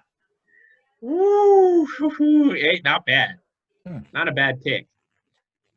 The dude is a video gamer, so that stays close to my heart. He plays video games. He has made legendary career moves and character development, and now he's leading the next generation of professional wrestling through AEW. And I can go on and on about that all night, but I know you want to wrap this up. Kenny Omega, as simple as that. So we got Ric Flair and Kenny Omega. Jack? So for me, it's very simple. I'm going to be Taz, and I'm not going to break my neck, and I'm going to have a world championship run in WWE, and I'm going to get a proper send-off, and I'm not going to be a color commentator. I'm going to be a Hall of Famer. Can I ask you a question, Jack? What's up, bud? Were you an ECW fan? I'm a good ECW fan. I'm not hardcore. I'm not hardcore for ECW, but I appreciate the art, and I appreciate some of the had talent. a punch, so I was just I like ECW. It was very different. It was a very different take if you were bored with WWE or WCW. It's like, okay, I can go and watch ECW, and it'd be great. I know I'm going to get a good product right now. But really, like, for me, Taz was just that guy. He was that little guy. He's like, hey, man, I'm going to mess you up, and you can try and do it too, but I don't think you will. I think that's why he's the best manager possible for Brian Cage right now. He is, but him just throwing people, just executing it perfectly, putting people through the ring, through the ramp. If he didn't mess his neck up, he would have had such a long career. Yeah. Definitely. All And we right. can't forget that he was the first man to beat Kurt Angle in WWE. He was. Mhm. I forgot about that. They overruled it, but All right. And boys, to top it all off, if I were to go back and basically live my life in the shoes of a pro wrestler, it's hard for me and who I would pick. I would have to say I would go with Taker. Really? Because Really? there is You'd be in pain for a long time. being paid for a long time, but you got Michelle McCool to come home to. No, I'm just playing. You have the undefeated streak. No one's gonna hold that against you. No one's gonna hold that against I'm going to me. hold it against you. You suck. Get that shit out of here. Well, I Come mean, on. that is so hard. I came up with the hardest question for you guys, and for me, it's hard for me to answer it. I mean, part of me wants to say Taker. Because wrestling is so diverse. You can go from literally Part of me any wants territory. part of me wants to any say company. Triple H because here's a You're guy. not wrong with saying anyone. You're not wrong. There's no wrong answer. I mean, yeah, it basically goes down to who you connected with as a wrestling fan, but who you also think had a tremendous impact on the wrestling industry. Truth be told, there's no perfect wrestler. Everybody's made mistakes, but we're all human, and that's all it is. And here's the thing: if we're gonna hold that against you, if we're gonna hold Michelle against you, then we gotta hold like the 3,000. You can hold Michelle against me. Oh, for sure. You can hold Michelle against me. But I do think this is a good wood. This is a good place to cut it, if you ask me. Yeah. And Daniel Bryan word. Yes. Before we get too ahead of ourselves. Yes. No, he deserved that moment 100%. Yeah. We don't deserve that moment. He deserved that moment. We don't deserve to be we don't deserve to be having pro wrestling right now, but thank goodness we do. Oh, for sure. Because with everything going on right now, we still have pro wrestling on a weekly basis. We have AEW and NXT going head to head every Wednesday night. We're still getting material on the WWE network. We're still getting the Undertaker 100-part series because that seems like that shit will never end. As much as I love the Undertaker, and I'm just happy that my favorite company's back. There you go. Part 4 is on Sunday. There you go. Okay, so we got one more part. As Backlash. Boys, but we as much as we can go on and on with this, we can go on and on with this goddamn episode. We gotta have more episodes. I mean, as long as wrestling exists, you will always have more episodes. It's just we're always gonna find content. No, I meant more episodes of. I meant more episodes of this show. We can't have a 3-hour-long episode now. Like, we can't see me. Okay, where the hell is John Cena? He's Hollywood with Vin Diesel. We can clearly see you. And see me. If that movie ever comes out. Yeah, exactly. If that movie ever comes out. It's not coming out in AMC, we know that much. Maybe. What we have what we can tell the fans to look forward to next week is we will definitely be talking about AEW and NXT from tomorrow. What it will be tomorrow for us now will be last week for them. Yeah. We have we have Backlash. For sure. We have quote unquote the greatest wrestling match, bro. Who's excited for that? Me. Is it? Here's the thing. It's just the tagline. Yeah, and they can phase that out like they always do every pay-per-view, whether it's a tagline or a gimmick, and even Edge admits this is stupid, stupid, stupid. It's like Rock versus Cena. You know, at the end of the day, once in a lifetime, bro. At the end of the day, the second match did need to happen. For sake of story, it did need to happen. The second match wasn't what ruined that feud. It was the tagline. What should have happened, should have been a triple threat match with CM Punk defending the WWE Championship. But no, probably overshadowed. I would have taken a match with Taker, but that's just me. I mean, it's a match with the Undertaker. Not for the WWE title. Cena and Rock the second time shouldn't have been for the WWE title. It should have been. No, man. Like Punk and Taker's Taker above for the championships, man. Punk could have broke the streak. But he didn't. Punk could not have broken the streak. But he didn't. No, we would not have believed it. It wouldn't have been believable. If I'm not going to break the streak, I don't want the match. Yeah. Agree. The streak should have never been broken. We are opening up another whole fucking can of worms. That's what we're doing on this show. We'll talk about that next week, of course. Tune in next week where we talk about the streak and where it should have ended right here on the sauce. On the Tomato Sauce Podcast. Guys, if you have a glass, I'm going to, in your hand and near you, raise it right now. It's empty, but I'll raise it anyway. It's empty. Here's to may those who love us, and may those who hate us, may their hearts be turned. And if their hearts can't be turned, may their ankles be turned so that we can recognize them by their limping. Huh. Well, cheers on that.